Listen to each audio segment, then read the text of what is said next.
The Christian Association of Nigeria has knocked the United States for removing Nigeria from its 2021 list of religious violators. It claims Christians are still being persecuted by terrorist groups and other Islamic associations in the country. CAN is seeking the criteria used by the U.S. government before delisting Nigeria from countries of particular concern on the issue of freedom of religion. The apex Christian body insists Christians are still being ferociously attacked and nothing has changed between 2020 and 2021 to warrant the removal of Nigeria from the list of religious violators. All right, news analyst Mahmud Jega joins us now to discuss further. Thank you so much, Mahmud, for joining us tonight on the program. Well, beyond the Christian Association of Nigeria, we've seen other groups who have actually kicked against the removal of Nigeria from that list. Can you point us to any direction as to why we're seeing this opposition, really, to something that was seen as good in the first place? Well, like the CAN president said, he does not know what has changed between 2020 and 2020. What has changed is the U.S. administration.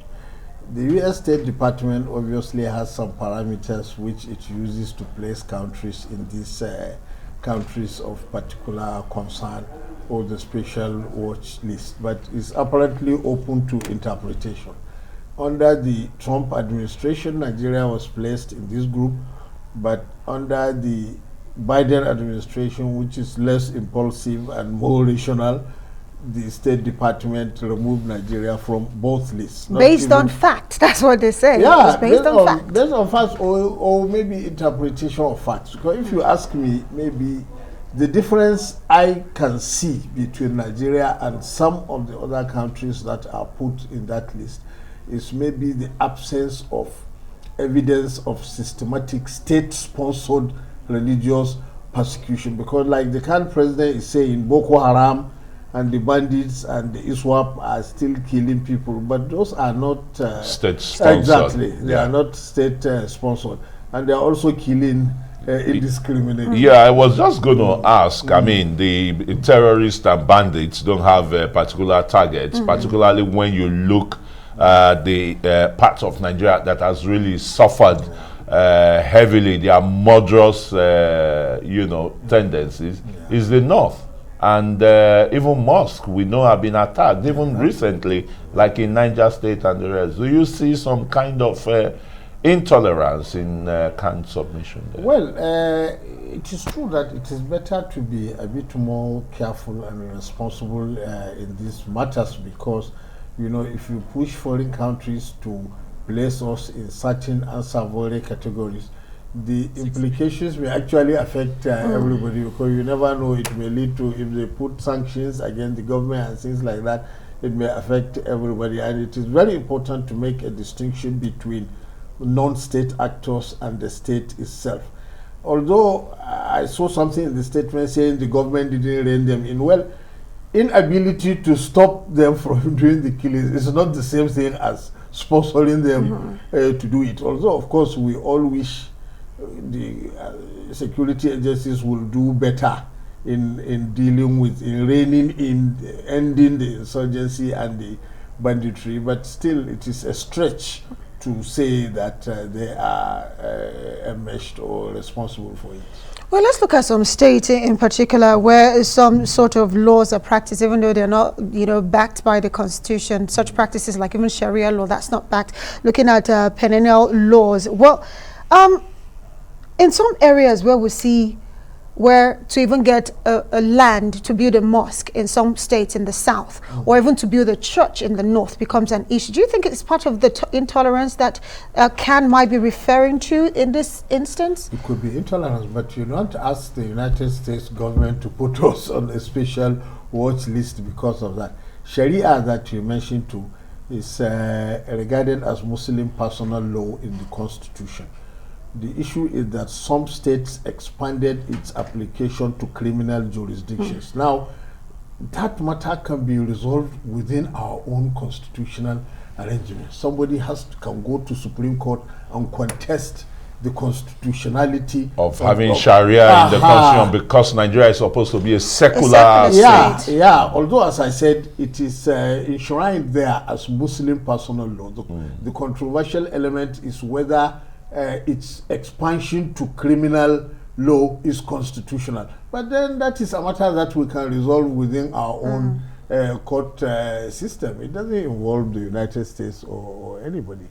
Well, we know that some political, religious leaders, traditional rulers, all over the country have been preaching, religious tolerance, general tolerance, that look, we are one.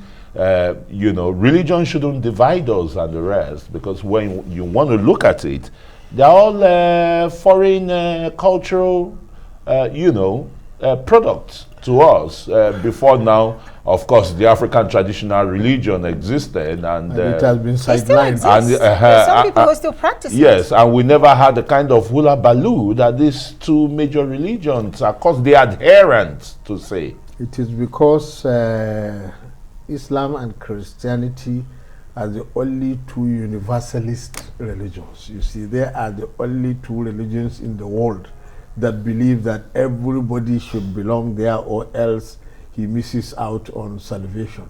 Other religions are not like that, like the African religions that you talk about, or even the Hindus or the Taoists, they don't insist. They say that this is their own way to heaven, but you can find your own. And those without any religious beliefs. I mean, like you go to China and the rest, where they could declare a year as a year of the monkey or the snake. No, they have their system. They have their system. Yeah, but maybe our historical problem is because we have these two universalist religions competing, and that is why we have so much tension. Even though the fact is religious tension can occur even in other places, like in Burma or even in India, between the Hindus and the Muslims, or sometimes between the Jews and the Arabs. And that's another thing to really look at, that particular list, because we know how the Muslims in India in particular, for instance, how much they suffer in terms of loss of lives and all of that. But India, like a country like India, is not even on that list. So one wonders, how did we even get into that list in the first place? That is true. You remember there was a report that when President Buhari went to visit President Trump, he said, he asked him in the Oval Office, why are you killing Christians in your country? And President Buhari was shocked to hear that from the U.S. president. Certainly, it couldn't have been the U.S. embassy here that was telling him that, but Trump was an impulsive kind of fellow. And I'm not surprised that under the Biden administration, which is more rational and less impulsive, this placement was corrected. I'm not surprised. What role then has the media got to play in this? Because sometimes it is the media that the international community, the world, would depend on, particularly stations like Arising in over 100 countries and what have you, and they want to really know what is happening in Africa. There's no doubt that the media will be a factor, because if they are saying things, but on the other hand, these countries have huge embassies inside our countries, and they have access to all kinds of information. Exactly. So sometimes they may not be swayed by media hype. Sometimes they could, but not all the time.